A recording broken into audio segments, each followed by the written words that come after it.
Paano kung ang nagpapakilig at nagpapase sa'yo online ay may tinatagong lihim? Nagbabala ang PNP Anti-Cybercrime Group laban sa tumataas na kaso ng love o romance scam, kung saan ginagamit ng mga manloloko ang emosyon at tiwala ng kanilang mga biktima para makapanloko at makapangnikil ng pera.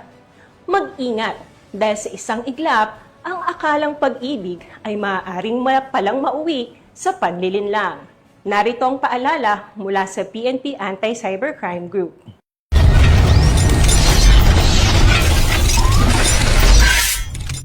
February na! May Feb-ibig ka na ba? Mahilig ka bang gumamit ng mga social media platforms or dating apps?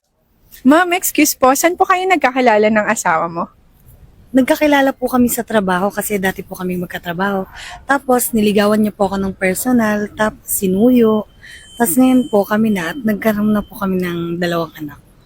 Thank you po. Excuse me po, single or taken? Single po, ma'am. Pero may nakakausap po ako sa online. Nakilala ko po siya sa isang dating app. Pero hindi pa po kami personal na nagkikita. At feeling ko nga po, in love na po ako. Paano kung yung taong nagpapakilig sa'yo at nagpapasaya online ay may tinatagong lihim? Sa likod ng mga sweet messages, I miss you and I love you, may mga taong ang hanap ay hindi kilig o pag-ibig. Ang hinahanap nila ay tiwala at pera mo. Mag-ingat, baka mabiktima ka ng romance or love scam. Ang love scam ay isang uri ng panluloko kung saan paiibigin ng scammer ang biktima bago ito hingian ng pera o mga personal na impormasyon.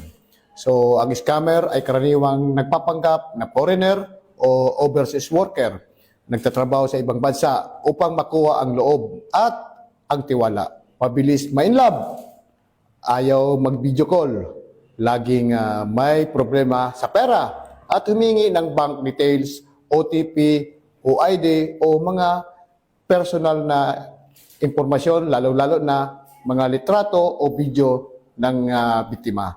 Ito ay may violation sa ating batas. Violation ng ating 315, Revised Penal Code, yung swindling stapa. Then of course, always in relation to our Cybercrime Prevention Act of 2012. Sa love scam, emotion ang target, hindi lang pera. Upang makaiwas na maging biktima, huwag agad magtiwala sa mga nakakausap online at iwasang magpadala ng pera o magbahagi ng personal na impormasyon, lalo na ang mga sensitibo o pribadong larawan o video sa mga hindi nyo lubos nakakilala. Laging tandaan, maging mapanuri at huwag magpaloko.